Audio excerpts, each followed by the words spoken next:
In this video, I will show you how to attach the HitchHammer reflector accessory to your HitchHammer. The first step in installing the HitchHammer reflector part is to simply lay the HitchHammer part on top of the stock.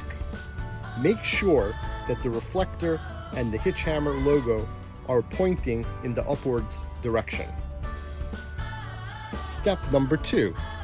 Flip the HitchHammer on its side like so. Step number 3. Bend the plastic arms through the opening.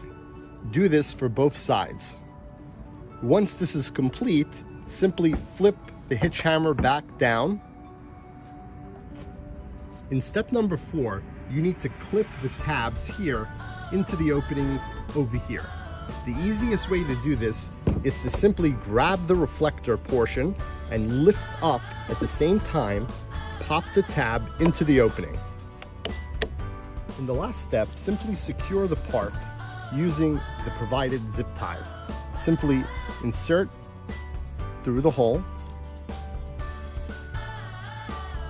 and secure.